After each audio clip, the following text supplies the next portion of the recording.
Welcome back to our Thymesia Walkthrough. In this episode we're going to be doing Ocean of Memories, which is the final stage, so let's get cracking. What I would do is just double check to see if you have any consumable items and blast through those to make sure you can get any extra levels up before the final fight, because this is quite a tough fight. So we're going to level up, put that into Vitality, so we have 12, 12 and 9. And we should also check the talents. We don't need Healing Execution level 2 or level 1, so we'll take that away and we'll reapply it to Gliding Claw level 3, because we will be using quite a lot of step jumps and also Gliding Claws, and if we have level 3 it gives us the offensive and defensive buff if we do use that. So other than that, that should be all good to go. Check your potions, make sure you got all the best stuff in there. I think we picked up a strong strength increase. Currently got plus 5%, but we have a plus 7% as well, so we'll pop that on. But yeah, other than that, we should be good. We've got the Great Sword, and we've got the Blood Heal as well, so we might need to rely on Blood Heal because this fight is definitely a spicy meatball. We're going to be going for an ending that's called Cleansing, and to get that particular one, I'm pretty confident that we have to do like a charged claw at least once. I usually try to do it at least 3 times, but that's the thing that I've found that makes a difference at the ending choices. So let's give it a go. We'll jump into it anyway, and let's go for it. So it usually opens with like a feather attack, so you can parry and then parry.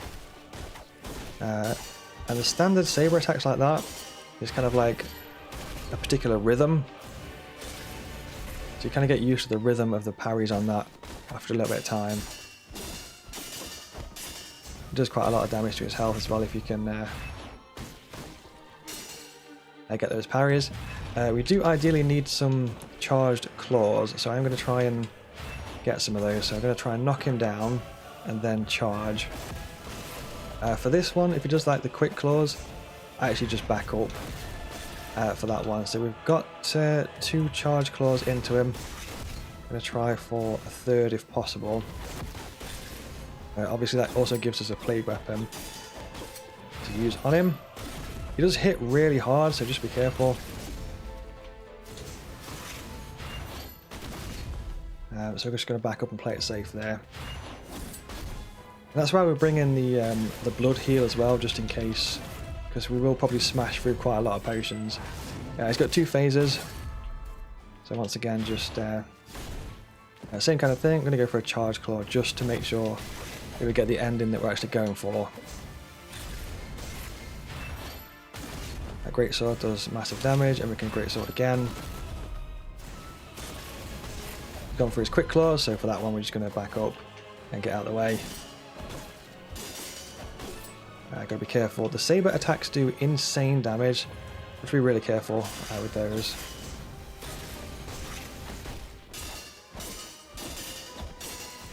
It might take a little bit of time to get used to blocking those standard saber attacks like that. I'm actually going to opt for using the blood heal there.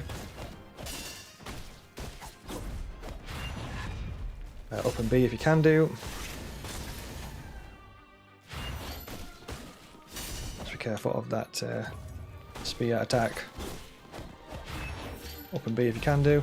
Sometimes I'm a little bit too quick on that, so it kind of just dodges past him instead.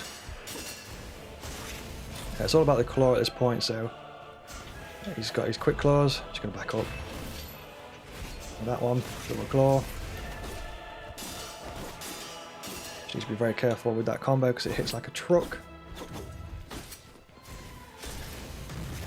And there we go. We'll carry out the execution. And we did get quite a few of the charged claws in there, and kind of like reaved the plague weapons out of Corvus. So what that means is we should get a choice at this point. So we get a choice of what to put into this alchemy thing. So what I tend to do is go for the Hanged Queens as the first one, and then for the second one I go for Mutated Odur's Core. So let's go for that. Then we get the Hermes' answer. And if we go and head on in, press on this, press interact, it will give us like cutscene 1, the first cutscene, which is this bit.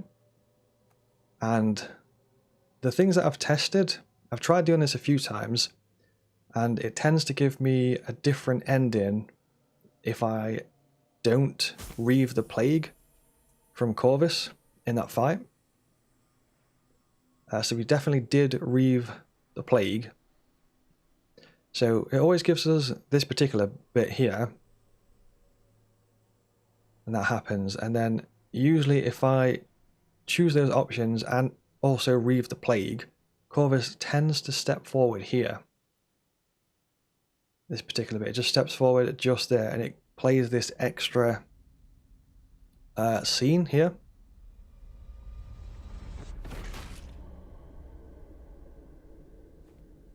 So Corvus sacrifices himself, and then that gives us this ending here. Hermes' answer coursed through Corvus's body. His memory seeped into it.